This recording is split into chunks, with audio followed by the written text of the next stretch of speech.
יהיה בסדר לבקש מאנשים לעבור קדימה יותר? Thank you all for או coming משהו out אחר on מזה? this rainy evening.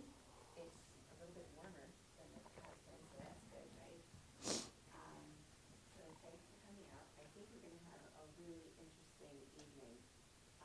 Asi has joined us from Israel and has been doing incredible things for people with PTSD, and we'll hear more about that from Dee when she gives a formal introduction. But of course, it is widespread throughout the world, but certainly Israel. And I happen to be an animal lover, so anything on a farm is of interest to me, and helping people on the farm is even more interesting. So thanks again for coming. And as usual, if anyone ever has ideas about the Federation and what we can do better, or things you'd like to see, or other program ideas, or anything at all, we're always there, so please reach out. So, Dee.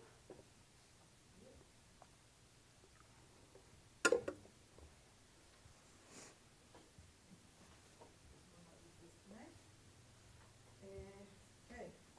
Hi everyone, again, thank you for coming. You're gonna use, Yeah, would you use it? I can whisper if you want. No, you use it, yeah. yeah, I left my hearing aids at home. Me too. Can you hear me now? That's much Better? better, thank you. Okay. Better or too much? No, No, Perfect. not much at all. Okay. Israel is a country with PTSD. PTSD that got worse after October 7th. When I hear fire alarm or fireworks, my heart immediately stops. But this is nothing compared to our brave soldiers who put their lives in risk for us every day. Not just putting their life in risk, they leave their family, friends, work, and sometimes their own businesses behind to protect the citizens of Israel. Those soldiers are going back to their normal life when nothing is actually normal. When people around them don't necessarily understand what they went through and experienced. And sometimes even they don't understand. This is where a place like Back to Life Farm makes an impact. This is a unique healing space created for IDF veterans coping with PTSD. The farm was founded by Asi, and he will tell us about it this evening. I'm honored to have Asi here with us, founder of the Back to Life NGO in Israel, to share his personal story. Asi was born in the US, California, but never actually lived here. He joined the IDF in 2006 to the Egoz Elite Unit, and nowadays serves as the company commander, major, in the Golani Brigade. He has a Bachelor of Science in Industry Engineering from the Technion in Haifa, for those of you who are familiar with it, and a Master's in Business Administration from the prestigious Business School of INSEAD. I think I said it right? You did. INSEAD. Insiad. INSEAD. As he completed several managerial roles in the tech firm before he decided to take a step back, or maybe forward, and build Back to Life Farm. So without further ado, please welcome us.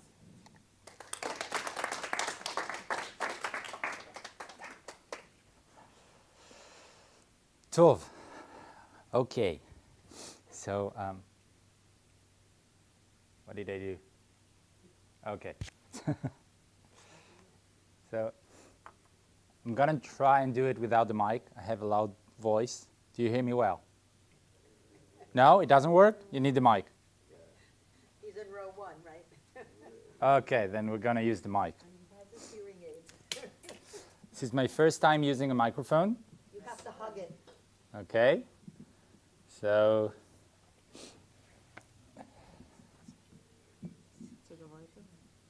I'll manage. It's okay. בסדר. אני בסדר.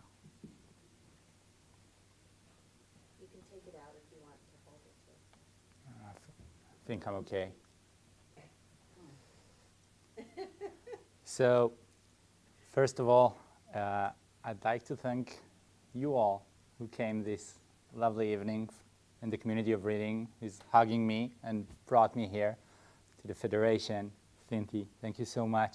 And Adi, who's been working on this evening for the past 2 months or so.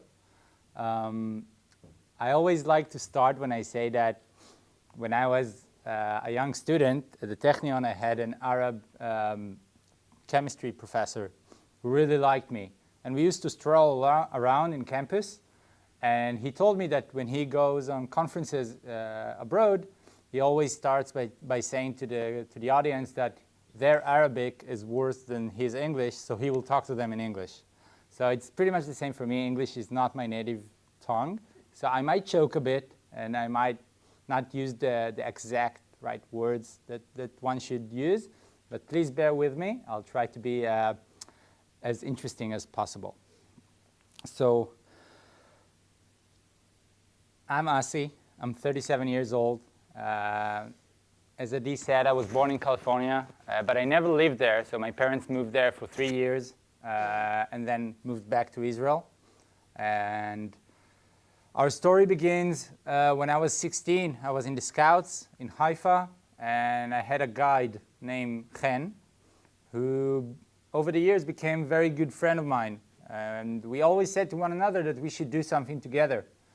But life moves on as it happens. He went to the academy. He's a professor for mathematics and economics in the University of Haifa. And I went to tech. And like in many families in Israel, comes the part which, and then October 7th hit. I was recruited that morning. I was a company sergeant commander in the Golani Brigade in reserves.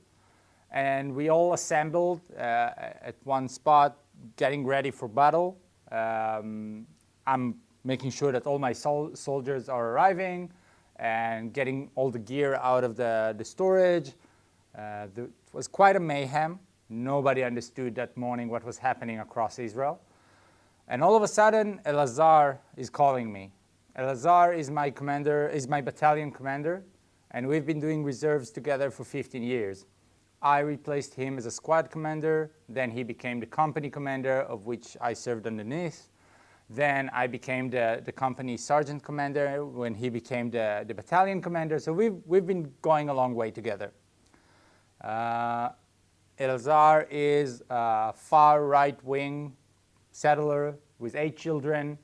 I'm what they call a badass left-winger. We wouldn't agree on much, but we loved each other dearly. And Elazar even blasted me under my chuppah in my wedding. Not even my father was there to blast, but he did. I got divorced since, so it didn't help much, but we're close, Elazar and I. And I don't understand, why would Elazar call me all of a sudden? I mean, I've got tons to do. He probably has a lot more to do than I have. What does he want? So I go over there. You hear me well? It's all good? So I go there, and Elazar put a hand on my shoulder and tells me, listen, Asi, they need you back home. And I look at him and I was like, what do you want? And he says, Yael needs you. Yael is my sister, and she's my closest person on earth. She basically nurtured me. And I take a look at him and he tells me, Roy fell. No. Roy was my brother-in-law. And the second he tells me that Roy fell, I start laughing as if he told a joke. Like, Elazar, you're nuts. I mean, Roy cannot fall. He's a major general. Sorry, he's a colonel. A commander of a brigade of the special forces. They don't fall in those ranks nowadays. It's not World War II, okay? So, and also, Roy is the kind of person who just cannot die. In 2008, in Operation Castelled, he was wounded severely and recovered. In 2014, he was wounded again, almost on the verge of death. And against all odds, after everyone told him that if he'll live, then his military career will end for sure, he got the commandment of the Egoz Elite Unit, the same unit that I was recruited to and served at as a soldier and as an officer. And he was very proud of it. So he's the kind of guy that just refused to die. And in 2000, I think it was 16, after his remarkable rehabilitation, the chief of staff of the IDF at the time, Gadi Eisenkot, chose Roy to be the IDF representative in the Israel's 75 independence ceremony to light the beacon. And when he did that, that's the sentence he said. He said, for the many friends who never left the battlefield and for those whom the battlefield never left them. When we built the farm, which I'm about to tell you about, we built also a hidden garden in memory of Roy. And in that garden, we put a statue, and we thought, what should be the quote that we'll put there? And then we recalled the sentence he said back in 2016, and we thought, what could be more suitable than this? So after Elazar is telling me this, and I understand that he's not joking, I understand that my sister just lost her husband, and that basically that's how the 7th October War starts for me. The next 4 months passes with me being basically unaware of what's happening back home. So we were without phones. We didn't know much about the hostages. We didn't know much about the atrocities that occurred. But not more than that. I didn't attend the Shiva. I was with my soldiers. And we were just fighting, basically. This is me when we were... Me in my next birthday, I received that very day Roy's rifle, personal weapon, the one he fought with and fell with on the October 7th. By the way, he fell at the Battle of Kibbutz Re'im. He was the first force to enter the kibbutz and fight the Hamas terrorists, and one bullet through his heart, and he died on the spot. So that was the weapon he used, and I received, very rare in the IDF to receive someone else's personal weapon. And when I was released from the first round of reserve on February 24, I went back to the company I was working for, all eager to show that I'm okay, that I got this. I mean, I'm ready to get back to normal life. And I'm opening my laptop. I'm starting working on presentations and projects, and nothing works out for me. I mean, I don't understand what's happening. Until a minute ago, I was dodging snipers and anti-tank missiles and drones. And now it's the fluorescent lights of the office. It just didn't seem right. And by coincidence or not, on that very week, Amir Yardenai, Danny, a close friend of mine from the original team that I served at Egoz, is committing suicide after 10 years of suffering from severe PTSD from Operation Protective Edge in 2014. Danny entered, he was the leading shooter of the team, the soldier that goes in front of all the rest, who is supposed to lead the way, navigate, and find the enemy first, and warn the rest of the team. So he entered on 2 rescue missions into Gaza under fire, and those missions went quite bad. He saw lots of wounded people and lots of dead bodies. And when he got out, things started deteriorating. Not fast, but started deteriorating. When Daddy took his life in 2024, I started writing and telling about him quite a lot. I was interviewed about him. I wrote a lot about him on Facebook and social media. I just felt that it could have ended differently.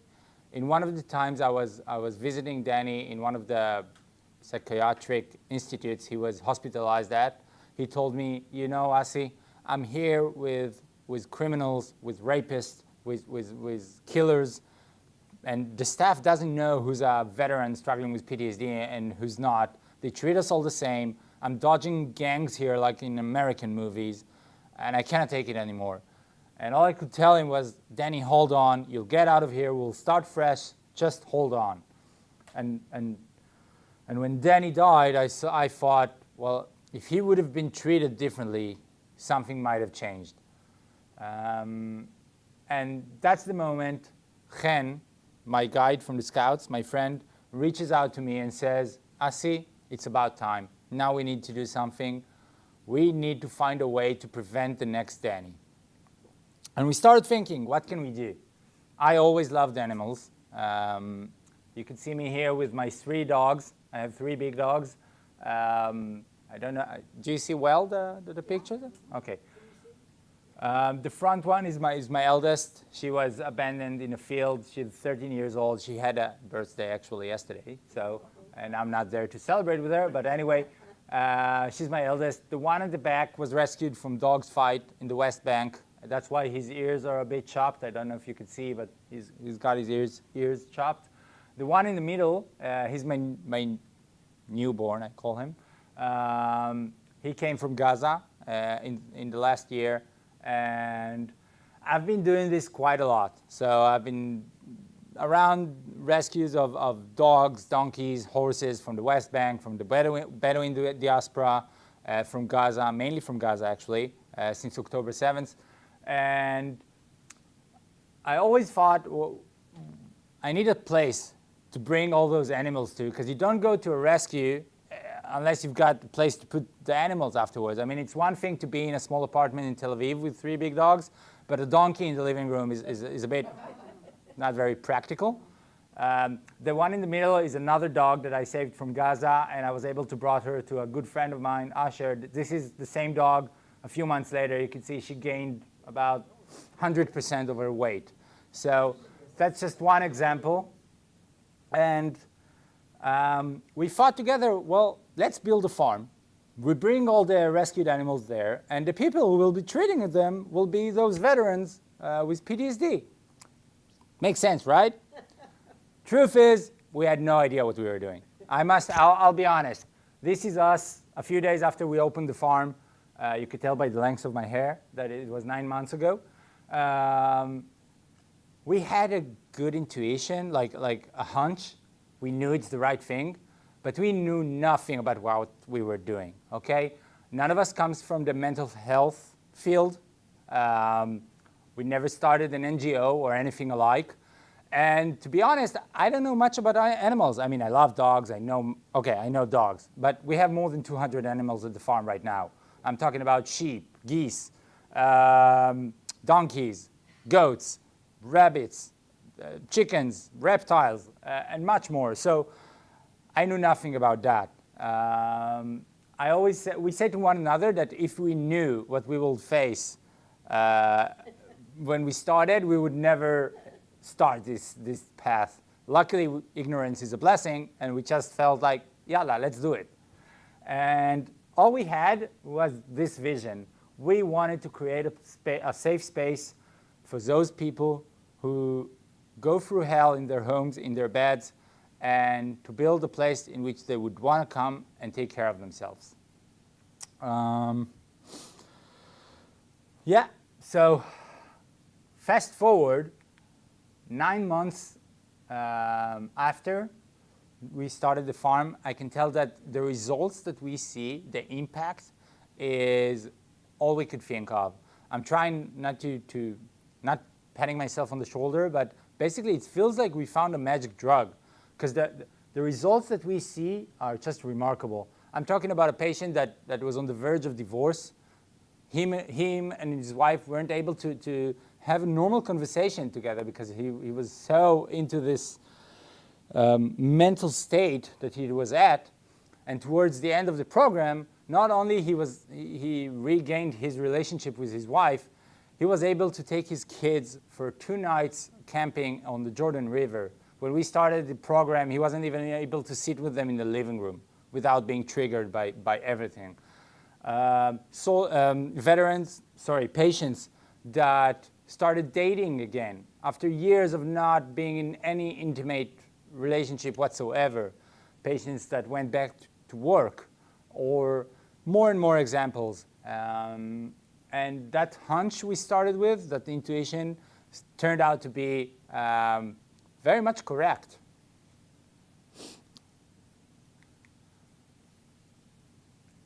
In many of the nights before Danny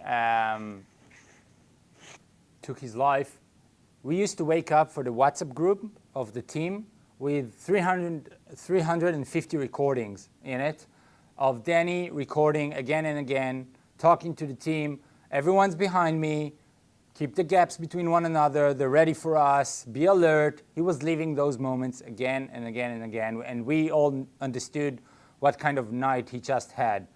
And many of the times when during the night, he would come up from these flashbacks and realizing that he's not okay.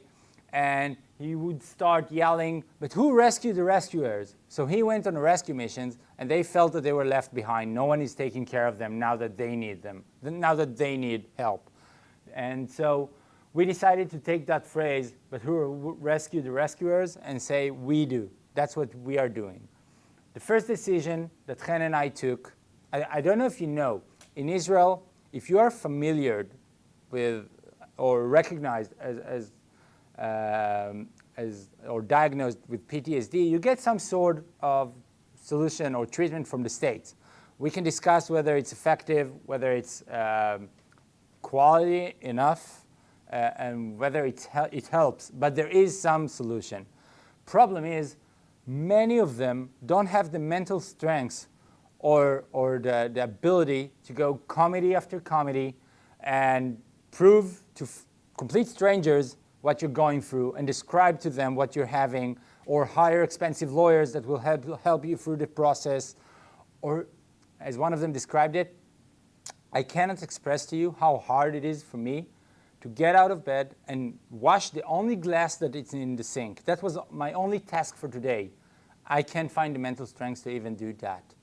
So to get up and go there and convince others what I'm going through, I just cannot do that. And if you don't have the recognition, then you don't get any solutions. You don't get the pension, you don't get, you're not eligible to any sort of treatment. So the first decision that we took was that we are accepting everyone. No papers, you don't need to prove that you are suffering from anything. If you're having hardships because of your military service, please come, we'll open the doors for you, for everyone. Secondly, free of charge. We don't ask for anything from them, not a single penny. We don't want that to be a barrier that prevents them from treating themselves and getting treatment. And of course, the farm is open for them 7 days a week. Just come. Don't stay at home with bad thoughts and that black hole that you are drawn into. The next quote that you will see is from one of our first patients who told us, well, I cannot hold a job because I'm not stable enough, so I cannot finance myself. And I didn't have the mental strength to go through the process. So basically, you're the only ones who enabled me to take care of myself. And when he told us this, we decided that we're going to go on with this system as long as we can. We're not going to ask them for any papers or money. Just come. Oh, shit. I'm sorry, I kind of ruined it. I need a brave, I'll take you. What's your name? Yes. Dina. When I ask you about a veteran struggling with PTSD, could you describe to me what goes through your head? Could you portray what you see, the person? How does it look like? Of that person is? I'm not sure I understand the question. How does it look like? How does he look like? The behaviors. What? Yeah, the behaviors, right? No, even just the graphic description. Yes, I'm trying to. He's strong, right? It's a man. He's strong. He's got his vest, his rifle, colors on his face. He goes into battle. He fights like he's. But after, I think, a very withdrawn, very sad, very thin. The look in his eyes is different. Yes, complete opposite of what he was Yeah. as an IDF. but it's a man, right? That's, I was always thinking man, but of course I saw that. You saw it, Yes, 'cause I read did. it. I did. So we thought the same. I mean, when we started this, we all thought, yeah, well, the equivalent of Danny, right? But then something interesting happened. More and more women started calling us. And it's always the same, you know? It's like, hi, I'm not sure I got to the right place. I mean, I don't think you support what women as well. They always feel they're not worthy to be treated because they didn't, I mean, we're not like the men. We didn't fight like them. There's this sense of depreciation that is inherent with them. Even though, I don't know if you know, but so many women are in fighting positions nowadays in the IDF. And not just fighters. Just think of, I always give the example of the watchers from Nahal Oz base. I think you've heard of it. It was a horrible fight on October 7th. The terrorists got into the base, and I won't describe what they did, but there's a group of about 30 watchers, they're all women, who watch the screens and protect the border. And it was a real tragedy, and some of the survivors, none of them is a fighter, by the way. They don't have any training as a fighter, but they've been into a fight without their intending to, and they suffer deeply from post-traumatic disorder. So what we decided is that we're going to give them a solution as well. And we basically were the first in Israel to provide a women group for a group for women who struggle with PTSD. And I'm very happy to say that, what day is it? It's Thursday, right? So 3 days ago, on Monday, we opened our second cohort of women. And that's something we're very proud of, by the way. We had to discuss, should we put the men and the women together in the same group or not? What do you think? I think you need a combination. A combination. Yeah. Why? Because there may be things women will not, or even a man will not expose to the other gender initially, or So that's an argument for to separate. To separate them. well, but they're all human beings, and they all have things that are relevant to one another. So I think maybe for their protection, I don't know. I think that's something you feel your way into. Any other arguments? All the same. Doesn't matter the gender. Oh, so you're saying, All the same. okay, that's what we thought as well. Because the guy went to the war, the lady helps him during the war, one way or another. Yeah. So I don't see the difference. Different the gender, the hospital, but the treatment will be the same for both of them. So we had to decide. I think Yeah. that you need both. Sessions that would be man alone, and then probably some that's together. And people can talk in certain subjects to their peer, that people that, that fought where they have exactly the same experience. And there are subjects that is really something talking about relationship when he comes home and relationship with his wife and so on, then it's appropriate to try and share it with. I think if I had to run this, I would run it that way. Give So we had, a chance to do. but maybe let's keep questions for the end. The question is, There will be time for questions at the end of the presentation. So we had to make a decision. Yeah, I've got the privilege of being the presenter.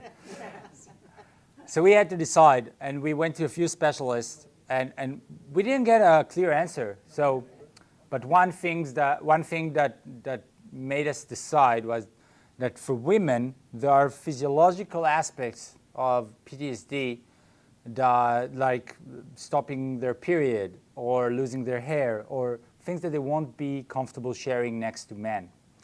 On the other hand, for men, when they go through, when they are suffering from PTSD, there's a high depreciation of their manlyhood. So they all went to battle with their friends, but only they feel at least, that only they are going through this hell. So I'm not as man as my buddies. But not just that, now you put me in a circle with other women. Am I that weak? So we decided that we will split, but we found a solution how to mix them together as well. So we decided that it will be separated groups for men and women. And then something interesting happened. I remember with Danny's parents, they're about 70 years old when Danny took his life. He was 36. A kid at the age of 36 is not supposed to live with his parents. Okay, he's supposed to build a family, have a career, etc.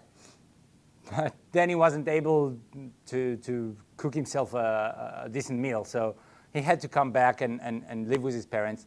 And in this agonizing process of PTSD, there's a lot of anger and sense that no one believes me or no one understands me.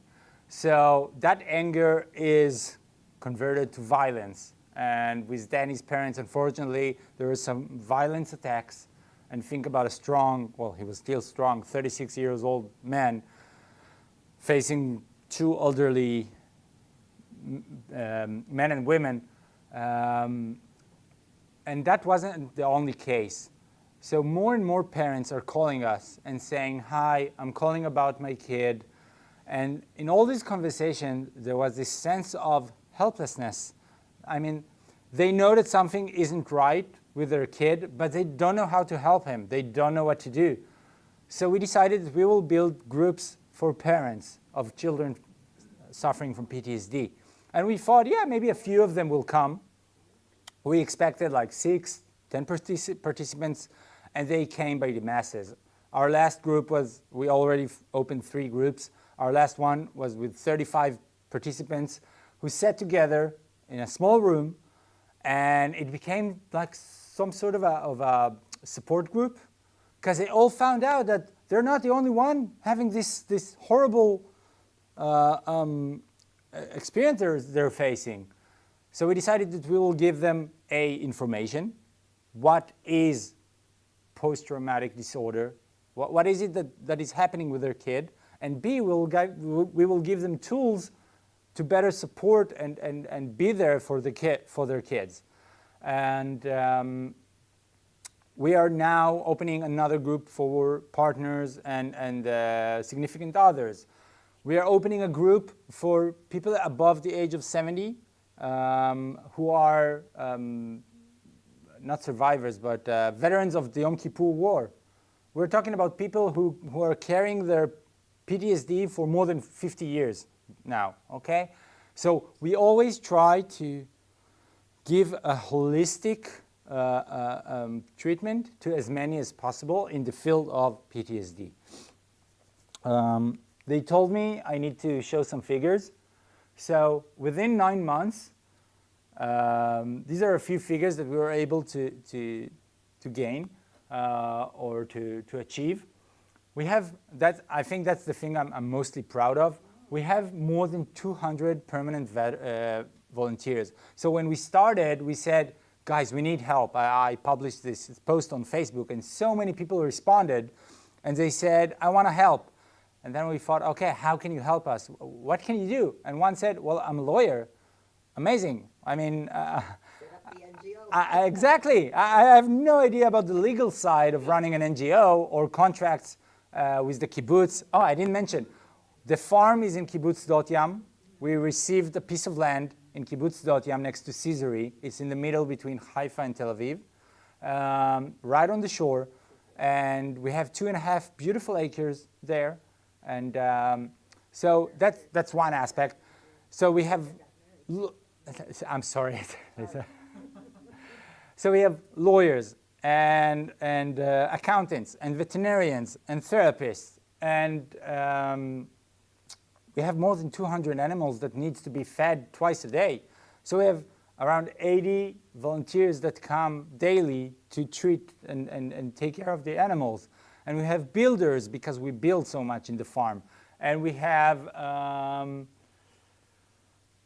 much more. Social media experts and everyone basically support us.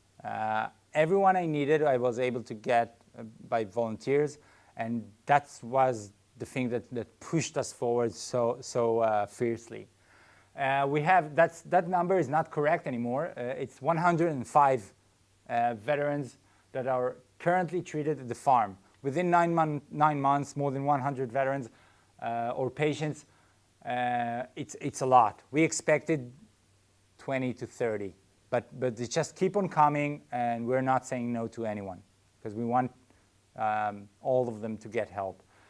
We have currently 7 groups of men and women that are treated. I will elaborate a bit more in the next few slides. And I don't know if you understood, but there's something about PTSD that is very lonely. It's like you cannot find your peace in the world. It's like you don't belong.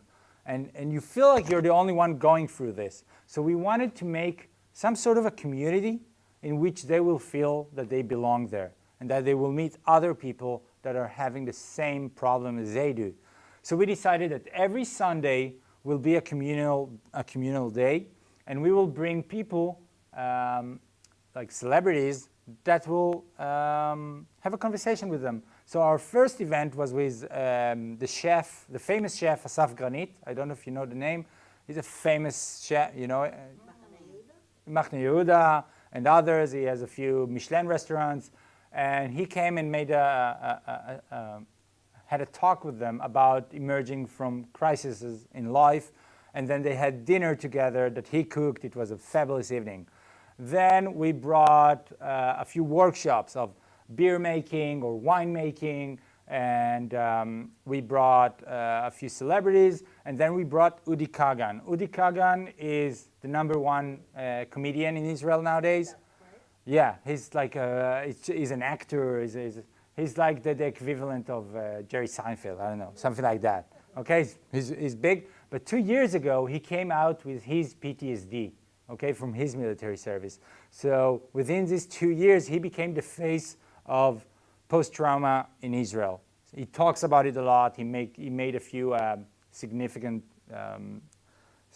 scenes about it.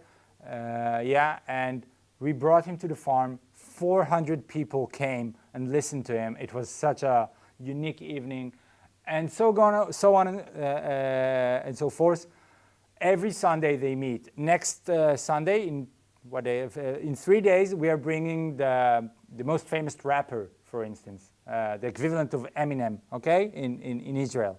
He will come and talk to our guys and girls. And what they told us is that it's very meaningful for them, because they said that when you bring us these people and they talk to us, we feel that they see us. We are important. Because we feel that the society doesn't see us. One of the patients told me that he told another patient that has he got a bullet through his eye. Okay, so he's got a very discernible injury, and the other guy told him, you know, you're lucky because people can see your injury. My injury is transparent. So they feel that when we bring those people, that they are being seen. And it became like a not a play date, but a date ground for people to meet one another, and then they hook up afterwards, and they have a WhatsApp group of their own, and they write to one another, who's coming to the farm today? I'm thinking of coming. Who wants to join me? And that's all we wanted. We wanted them to be together, not alone, and treat themselves at the farm. I didn't miss anything. Great. So what is it that we offer at the farm? What is the therapeutic program that we have? Our first and most important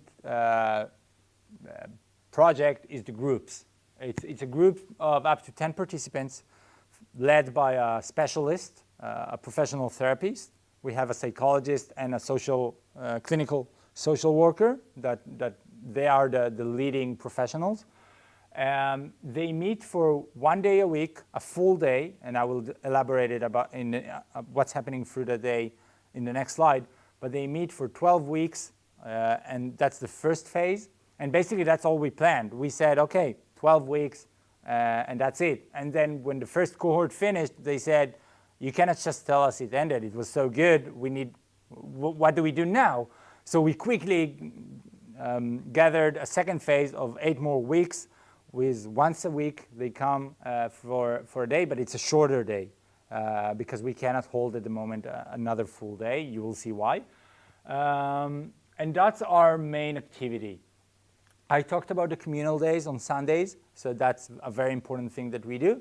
And the third thing that we offer is the individual therapy with our therapist. But some of our patients they say, I cannot be around other people, or I don't want to belong to a group. I cannot speak. I cannot hold being next to others. I have one female patient that said, I don't want to be next to others. Let me come on Saturdays when the farm is empty. I want to sit together with the donkeys and cry. That's what helps me. And she, for the past 8 months, she was one of the first. She comes every Saturday early in the morning. She feeds the animals. She sits with the donkeys. She cries, and she said it helps her a lot. So we try to say to each and every one of them, do whatever you want. We are here for you, but please come. If you can join a group, that's the best option. If you don't want to join a group, we'll help you in other ways, but we're here for you. When we started, Chen told me, but Asi, not everyone likes animals. And I looked at him as if he fell from the sky, because who doesn't like animals, right? But he's right, not everyone likes animals. And we thought, what can we do for those who doesn't like animals? Maybe we said, let's build a garden in the farm in which they could plant vegetables and work the soil and grow it, and then they will make lunch out of it. It's a very therapeutic thing to work with soil. And then we thought, what about yoga? Yoga is very trendy now. Everybody does it. Why don't we? Yoga. What? Goat yoga. Goat yoga. That we don't have yet. Why don't we add yoga sessions to our groups? And then we added Tai Chi. And then we thought about ceramics, which is very therapeutic, working with clay. Thank you. And art workshops. And then we just finished building our carpentry workshop for them to work with wood in the farm. And we're next to the shore, we're next to the sea, so we're having surfing sessions and much more. The idea was that each and every one will have at least one activity or one thing that makes him or her get out of bed and decide they want to treat themselves. Because that's the hardest part, getting out of bed, getting into the car and driving to the farm. And that's what we're trying really hard to do. So that's what we offer the farm. This is how a day at the farm looks like. So they meet together in the morning, we make coffee, and we have what we call an emotional warm-up. Each participant in the group shares something from the past week.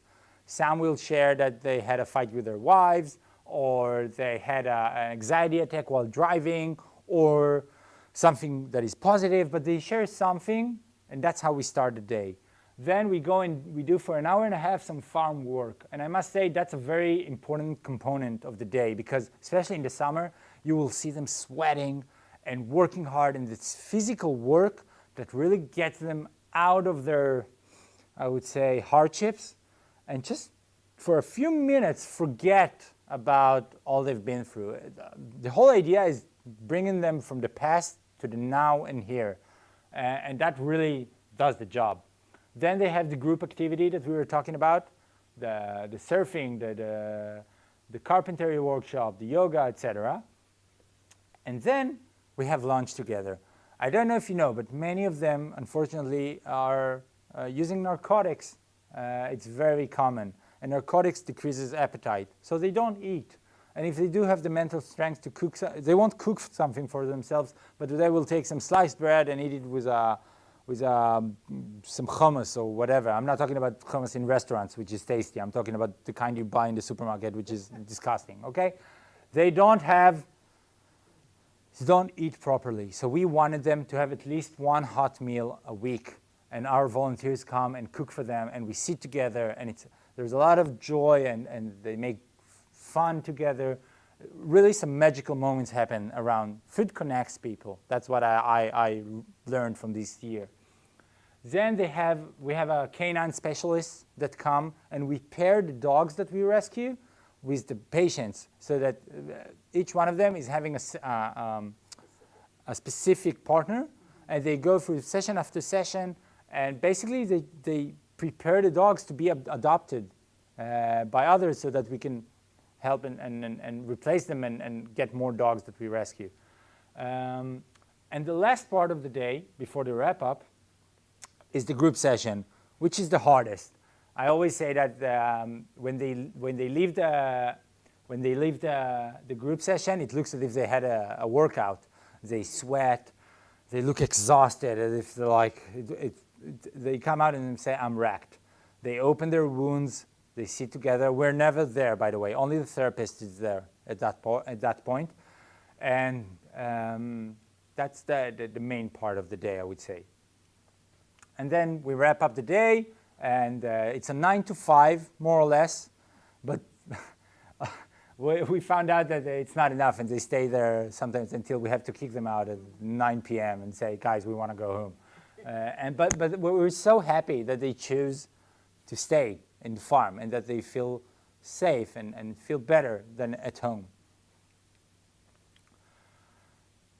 I'm going to, first of all, there are like 3 or 4 more slides. We're almost at the end, so I hope you're with me. When we talk about Israel and the Israeli society, I think about Danny. So Danny entered Gaza in 2014. In 2018, the whole team flew together to London, to the Jewish community there, to have some sort of a week of which we sit together, and every time another member of the team sit and open things he witnessed or things he wants to share from his military service. And there, in 2018, that's the first time Danny said that he has some nightmares, that there are scents that reminds him of the things that he's seen and the corpse that he carried, and that he's not okay. And we all looked at him and thought, oh shit, I mean, well, we all been there, and we understand, but he looks okay, he's functioning more or less, and he'll get out of it, right? We didn't know what we were facing at the time. And I always say this with quotation marks, only in 2024 he hanged himself. So we're talking about 10 years of which, from the moment it started till it ended. When we look at the Israeli society, when we look at October 7th, we're not in post-trauma, we're in trauma. The big waves of suicide are about to come in 5, 6, 8 years. And that's what we're trying to prevent. That's what we're trying to build an infrastructure in Back to Life that will treat as many as we can. We will not be able to treat everyone. It's clear. The numbers, nobody can give an accurate numbers, because the problem is we don't know what we don't know. We don't know how many sit in their homes going through hell and don't talk about it even. When Udi Kagan came, there was a couple in the crowd. They were quite mature. And there was, at the end of the event, there were Q&A with Udi, and they asked him. One of the guys asked him, "I don't know how to tell her." He was pointing at his wife, who was sitting next to him. So Udi asked him, "Can you tell her that it's hard for you to share with her?" And he responded, "I don't know how to tell her the awful things that I've done." And then his wife said, "We've been married for 30 years. This is the first time I hear him saying that he's done awful things. I didn't even know." So people carry this invisible wound for decades without opening it. And that's why we have no idea how many there are currently that needs a treatment. But we do know that if we don't act now, this is going to impact the Israeli society in such severe ways that we're not ready for it.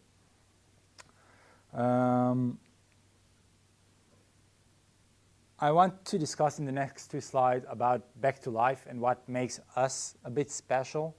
I'm proud to say that we finished the 2025 with a surplus of $8,000. I know it doesn't sound much, but for an NGO that started 6 months or 7 months before then, and that was supposed to treat 10 to 30 patients by the end of the year and ended up taking care of 90 and growing so much, and we rescued much more animals than we planned. To be with a surplus, I'm very proud of it. And the reason we did it is, and the reasons we were able to do it is because we're lean and mean. We don't pay any salaries. Both Chen and I were, well, Chen still is, I'm not, but we were volunteering throughout the year, and we were able to get everything we need by donations. The hay for the livestock, the food for all the poultry, food for the dogs. When we built the kennel, we got from a construction company to get us the materials, and the people who built the kennel did it voluntarily, and so on and so forth. So, like, I tried to get everything that's worth money by donations. And I say that we have, like, I give the example that we have a small Nespresso machine, like the simplest. And when I go to the supermarket in the kibbutz in front, I always buy the cheapest capsules, and I don't let others use them. So I'm very stingy on everything in the farm, because we want to make sure that every cent that we have goes directly to taking care of the patients and the animals that we save. 45% of our income we generated ourselves. So we started reaching out to tech companies that will come and do their out of office days, like raising a toast before the holidays or executive workshops, or just a day out of the office. And they hire basically the facilities of the farm, and they gave us money in return. We rent some of the clinics in the farm for external therapists. So we're trying to generate income as much as possible to finance our activity, and 55% came from donations. But that we were able to do that for about 100 patients. In 2026, our goal is to treat as much as 400 patients. And to scale up, we cannot continue to do everything as we did. I mean, the yoga instructor that comes voluntarily twice a week for 1 hour, she does that voluntarily. But if I ask her to treat not 100 but 400, I need to start paying her because she will come every day. Or same with the ceramics teacher and the therapists and more food for the animals. I cannot go on like this. I need a bigger budget, and for that I need donations. And I must say, that's what got me on this trip, so that in order for us to be able to treat and take care of more people, we need your help. Just an idea of what we do with the money. You could see by the first example that 100,000 shekels, which is about $33,000, are enough to take care of a group of 10 patients for 4 months. That's something like $3,000 per patient, okay, for 4 months. The equivalent, I would say, in the US, it's like private places, they cost dozens of thousands of dollars a month if you are able to register. So we are able to do quite a lot with very little, and we're proud of it. Yeah, so you get here a few examples of what we do.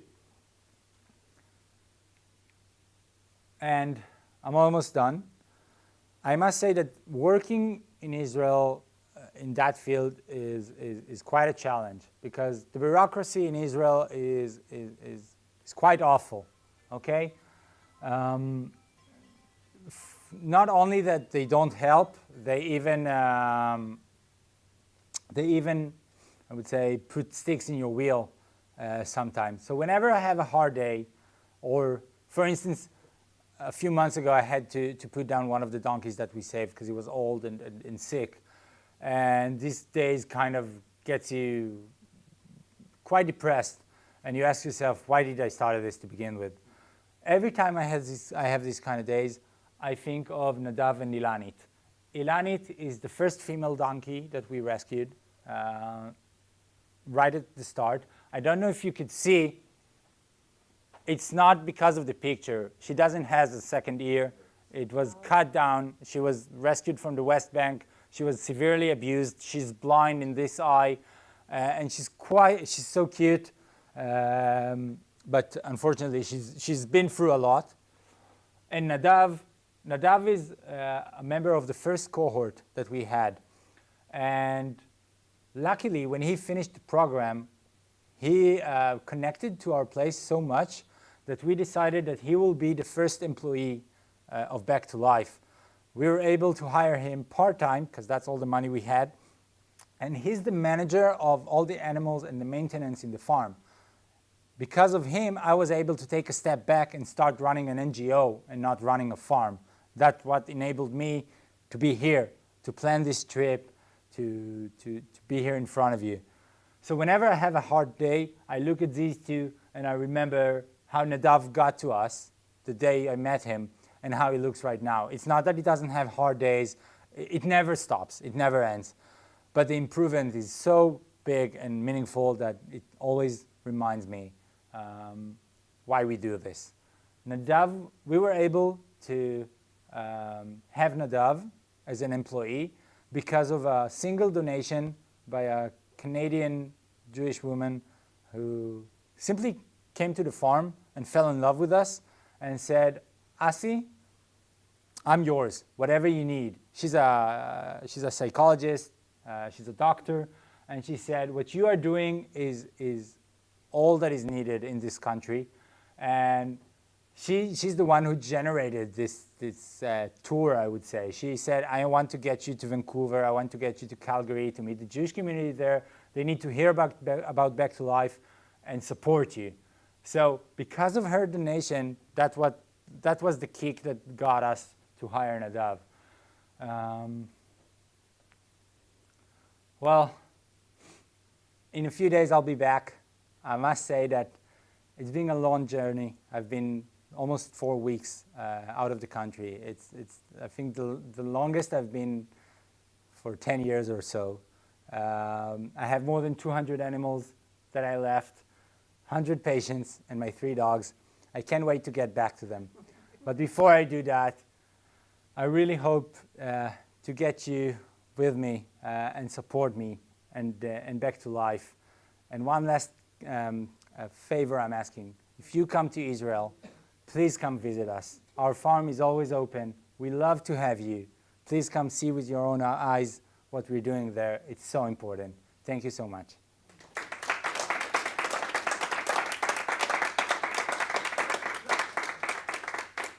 Here you have all my information. Also, if you scan this QR code, and I will have it, I have it printed as well. But if you scan with your cameras this QR code, it leads you to all the information about Back to Life. You have my phone there, my email, our website, our social media, links for donations in the US that are tax deductible. I hope I'm saying that's the right way to say it, but basically I know it's very important, and everything you need to know about us. So it simply opens a page on your phone and you will see everything. I'm here, for questions now. You had one? Yeah, now is the time for questions. And I will be here after the questions to talk personally with each and every one of you until the last one leaves the room. So feel free. Thank you. Yes, questions? My question at the time was, when you start the presentation, you talk about the soldiers, help the soldiers. Is your program help the civilian people for the kibbutz, foreign people that work in kibbutz, like Thailand or Argentina or other people come from foreign countries help the people in kibbutz is a help for them, civilian people, not just the soldiers. I'm not sure I follow. You're asking if people from the kibbutz are helping us? Have a civilian people. They Yeah. are not soldiers. Yeah. Right? They are not born in Israel. The Foreign majority workers. of them were born in He's Israel. talking about the foreign workers who were Foreign impacted. The volunteers. Yeah. What's called the volunteers? Foreign workers, the workers. Okay. In the kibbutz. Yeah, I know what foreign workers, but we don't have many of those in the Is that kibbutz. help for them I know. on your program? If the foreign workers help us in the farm, No, he wants Can they get help there? he wants to know if people that aren't soldiers can get help if they have PTSD. okay. So we were asked that in other versions. For instance, Nova survivors who wants to be treated at the farm, or women who are suffering from sexual assaults or alike. And we decided that we want to be good at what we are doing, and it's very tempting to try and help everyone. But we need to focus, and we must give a very quality treatment to our patients. But I can tell you that among those 200 volunteers that I presented, I have widows, mothers who lost their kids in the war. I have a hostage that came back from Hamas captivity that is rehabilitating herself in the farm. I have youth that are on the spectrum, or youth that are socially they don't get along. I don't know the word for it. So we're trying to help as many as we can, but they're not in the groups. Okay? Yeah. Do you have any objective way of measuring your success? That was my question. Fabulous. Oh, I'm sorry. I'm gonna- That was my question, measuring. So It's actually, the question is two parts. One is, do you have any objective way of measuring it? And then statistics. Based on that, do you have any statistics to say, well, Compared with 50%, other. 100% success? what's your name? What's your name? Oh, you asked me. before. I know, but my memory. When you'll be my age, you Again, You're right, Mayor. Mayor. May, you're asking an incredible question. First of all, when we started, as I said, we had no idea what we were doing. We didn't think about the clinical validation we need to what we do. We just said, yeah, it will work. And then Rochelle came, the Canadian psychologist that I just talked about, and he said, Asi, you cannot work like that. It doesn't, not in the mental health world. You must measure your improvements or the opposite of improvements. So we started building questionnaires, and she helped us build that. And she's doing the clinical side for us. So she's doing the research, and we are now having, so the first women cohort that finished, we have an opening, a middle, and a finish questionnaire for them. So, and I can tell you that the statistics definitely resonates with what we thought. I don't have it here, but we definitely have it. We don't have enough, what's the word for it? Data, but sample. The sample is not big enough for us to give, but we will have it within, I think, 3 to 4 months. Enough data to start. But you're right. And we're starting a collaboration with University of Haifa, with the psychology faculty. They want to do the research on us as well. So we're doing. But I always say, that it's very Israeli what we're doing. You should, or it's very Golani, by the way. First you shoot, then you think, okay? And I always give the comparison between the US and Israel. Israel is very good in building startups, okay? How many Israeli corporates do you know? I think, Corporations? yeah, Oh. maybe one, I don't know. Okay, we're not good at that.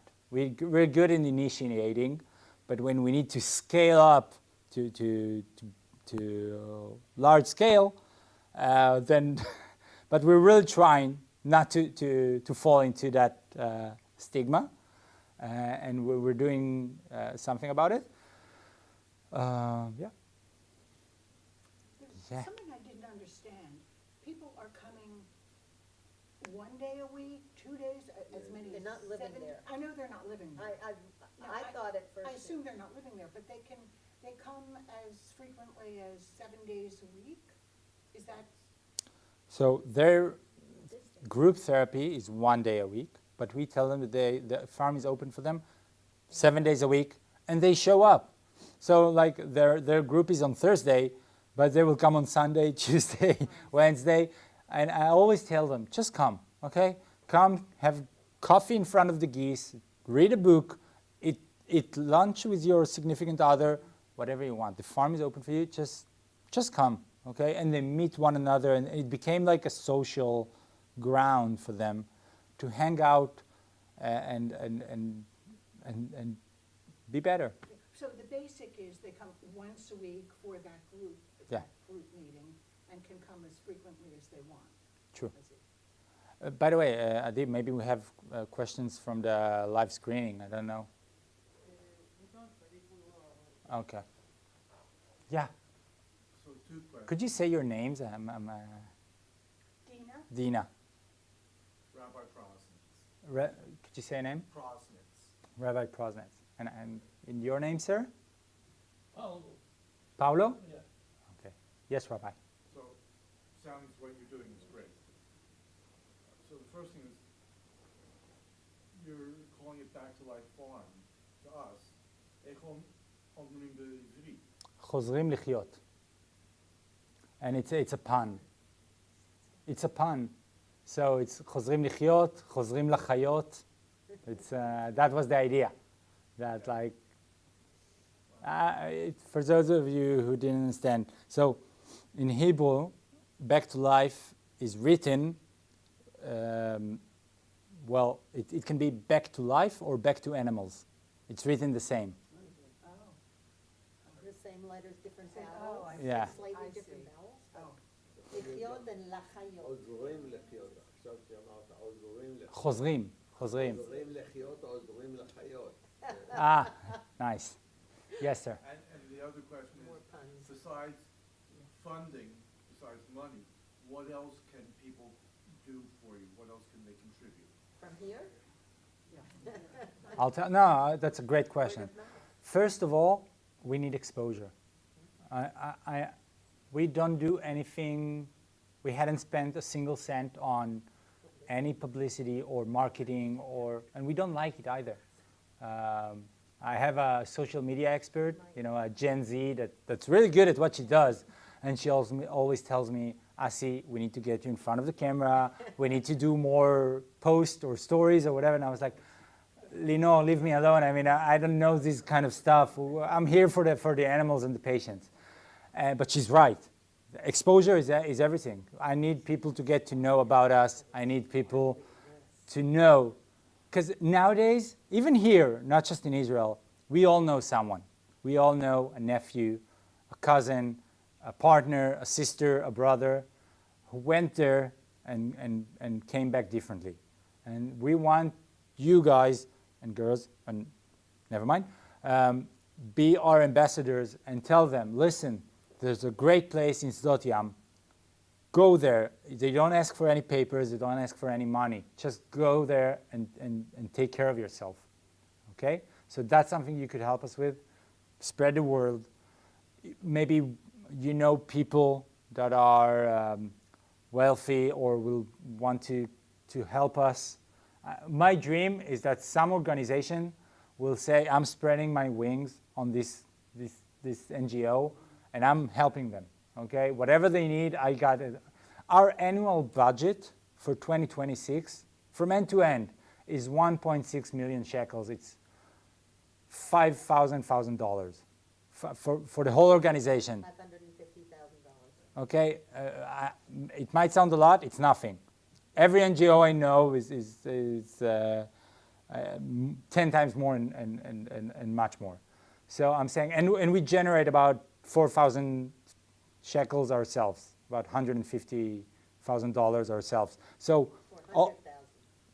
all we need is something like $4,100 end to end to go through 2026. That's not a lot of money for instance, a company, for a wealthy organization to support us. Even just 4 of those who will say we're giving 100,000 and we're done. That's all we need to treat 400 patients and dozens of animals. So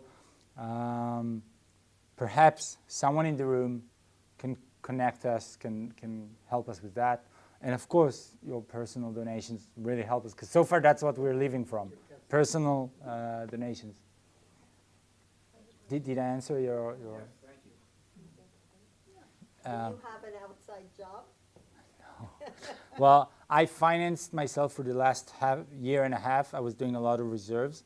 So basically I get from national security, I get some money and savings. But I knew that what I'm getting myself into. Plus, unfortunately, I don't have kids. I don't have a mortgage. I decided that I'm trying to fulfill my dream, and I was really willing to pay the price for it. I have like a 3-part question. I'll ask them all at once. Number 1 is, do you provide addiction counseling? Because you said a lot of the clients are narcotics. And so if you have an addiction and you have PTSD, you're fighting 2 separate battles. And you have to fix one before you can fix the other. The second question is, 2.5 acres is not a lot of land for 100 animals and 400 people. So what's your, like at some point, will you say no to people? Do you have an expansion plan? Like how do you fit all of that into 2.5 acres? Different location. Right. I forget what my third one was. What's your name? Laurie. Laurie? Yeah. I'll start with the second. You see, that's the difference between Americans and Israelis.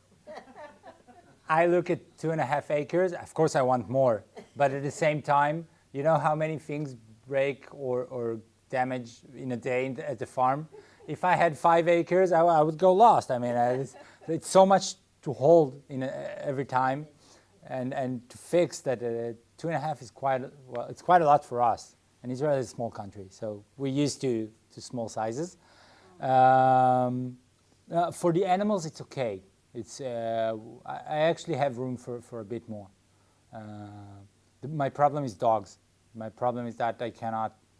The kibbutz doesn't really like that I'm saving dogs because it's a kibbutz and basically they're against everything. But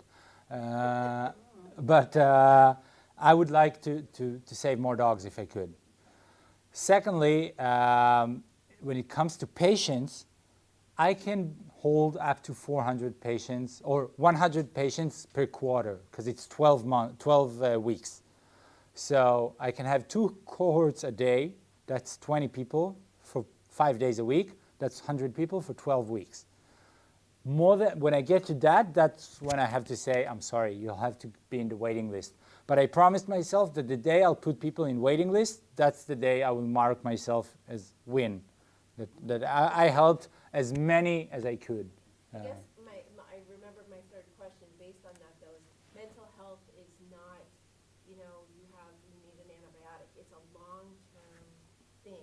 And so I would assume once you get these people on board, it's very hard to get rid of them. Not that you want to get rid of them and maybe they turn into volunteers, but I mean, once you get them, it's years of recovery.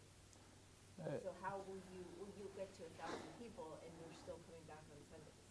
You're right, absolutely right. Well, as I said, it never ends. It's for life. It's like it's a bit similar to eating disorders. Disorders, yeah. Everyone who dealt with that knows that it never leaves you. So what we have is that basically we're trying to get them from A to B at first, from a very catatonic state into a phase or a point of which they can take care of themselves, to go regularly to therapy, maybe to hold a job, maybe to regain social relationships, and so on and so forth. So you're right. Basically, they need help till the end of their days. Obviously, we're not able to provide that to an endless amount of people. But the farm is always open for them, for life, as long as we exist. So they can always come to the farm, meet us, hang with us, meet the therapist if they're available. So that's what we can offer. Regarding your first question about addictions, you asked about. I'm sad to say no.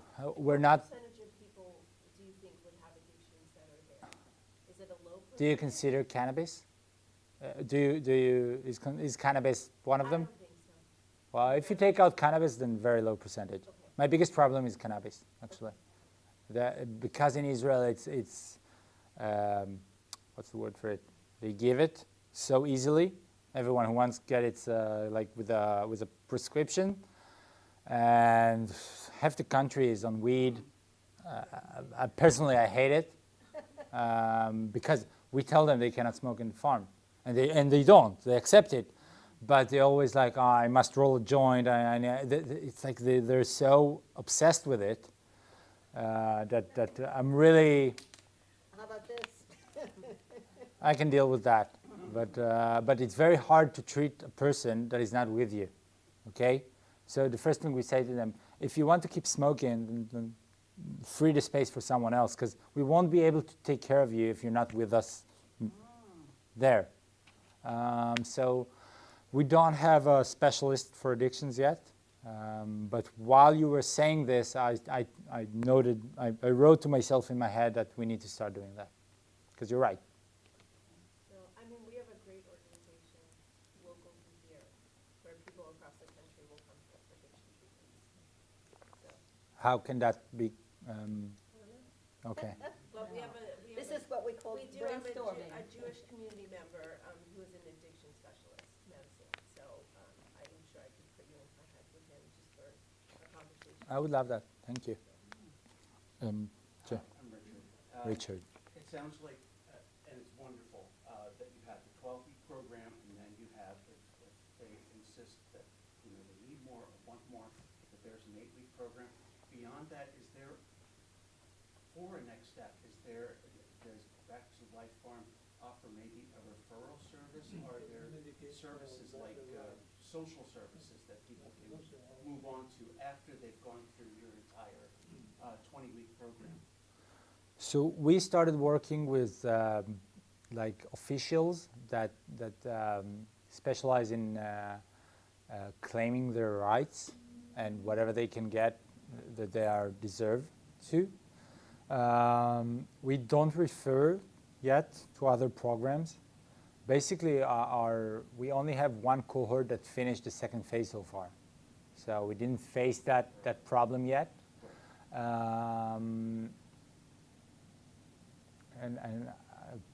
honestly, I don't want to send them anywhere else. I want to keep them with me because I don't trust anyone else to give them the right treatment. I trust our job.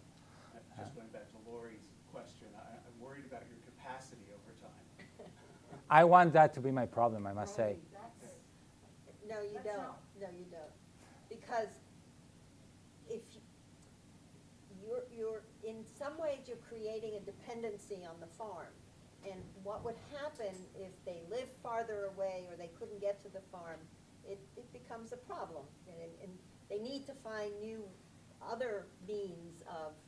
So they will go from one program to another? No, I don't know how to work this. Maybe you need more farms because Well- one location in Israel with the traffic that they have over there, it can be very challenging to really get more people. You're right. And we said that once we'll feel it's too much, we'll open our second farm. Yeah, sorry. This might be- Your name? Sandra, Sandra. this might be a very American question, but do you have any sort of a no-weapon policy? Has you ever had fear of violence from any of the In the farm? participants? Yeah, we ask everyone that enters the farm, even people that are carrying personal weapon, not to come with them. but not because we're afraid that something will happen, but because it triggers some of the patients. That's the reason. So to your question, yes, we have a no weapon policy, just for different reasons.